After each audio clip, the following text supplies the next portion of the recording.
Friends இன்னைக்கு பாண்டிஸ்ல நல்லா நடந்துச்சு. ஷார்ட்டாக ரிவ்யூ பார்த்துடலாம். பால் காய்ச்சலாம் முடிச்சதுக்கப்புறம் கோமதி ஃபேமிலி எல்லாருமே கிளம்புறாங்க. மீனா வந்து ரொம்பவே அழறாங்க.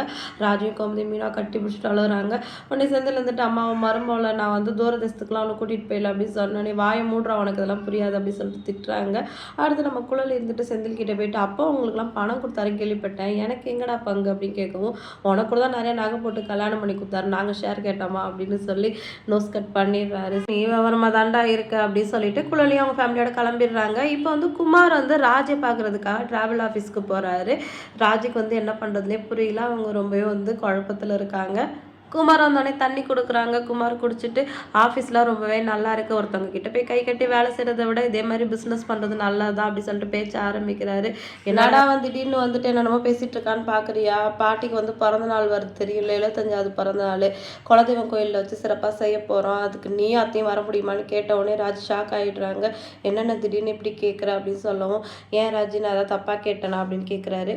நீங்கள் இதுக்கு முன்னாடியும் வந்து அப்பத்தா வந்து பார்த்துருக்கீங்களா ஹாஸ்பிட்டலில் உடம்பு சரியில்லாதப்போ, அப்போ உங்கள் வீட்டில் எதுவும் சொல்லலையே அப்படி சொல்லிட்டு குமார் கேட்கவும், எங்கள் வீட்டில் எதுவும் சொல்ல மாட்டாங்க, முடிஞ்சால் கூட வருவாங்க, ஆனால் வந்து நம்ம வீட்டில் இதெல்லாம் ஏற்றுக்கலும் இன்னும் பக்குவம் வரலன்னு அப்படின்னு சொல்லிட்டு ராஜி சொல்கிறாங்க.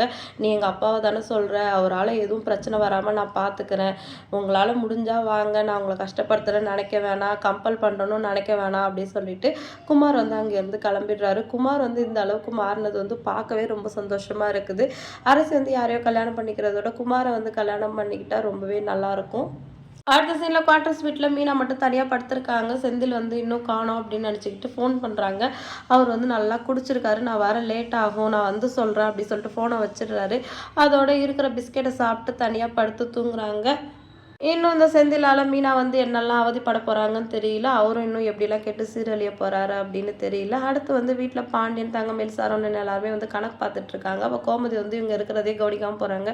என்னாச்சுன்னு நாங்கள் இருக்கோம் பார்க்காம போகிறேன் அப்படின்னு பாண்டியன் கேட்க, இல்லைங்க ஏதோ ஒரு ஞாபகத்தில் போகிறேன் அப்படின்னு சொல்லவும், சரி விடு எதையும் பெருசாக எடுத்துக்காது அப்படின்னு சொல்லி அட்வைஸ் பண்ணுறாரு.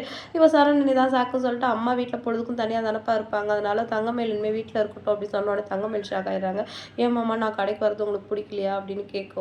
அதெல்லாம் ஒன்றும் இல்லை, அம்மா அப்பா தனியாக இருக்காங்கல்ல, அதனால தான் தொலைக்கிட்டு சொன்னப்பா அப்படின்னு சரவணன் சொல்லவும், கோமதி இருந்துட்டு ஐயோ அப்பா நான் வந்து யாரையும் இழுத்து பிடிச்சுன்னு இருக்க வேணாம், நீ தாராளமாக வந்து கடைக்கு கூட்டிகிட்டு போ அப்படின்னு சொல்லிடுறாங்க. பாண்டியனும் தங்கமேல் வர்றது எனக்கு கொஞ்சம் ஒத்தாசையாக இருக்குது, எல்லா கணக்கையும் கரெக்டாக எழுதி வச்சிடுறா, இப்போ கடையில் நான் கொஞ்சம் ஃப்ரீயாக இருக்கேன் அப்படின்னு சொல்கிறாரு. இன்றைக்கி எபிசோட் வந்து இதோட முடிஞ்சிடுச்சு. அடுத்தடுத்து என்னெல்லாம் பிரச்சனை வரப்போகுது அப்படின்னு சொல்லிட்டு வெயிட் பண்ணி பார்க்கலாம். வீடியோ பிடிச்சா லைக் பண்ணிக்கோங்க. அடுத்த ஒரு இன்ட்ரெஸ்டிங்கான எபிசோடோட நான் உங்களை மீட் பண்ணுறேன். டாட்டா.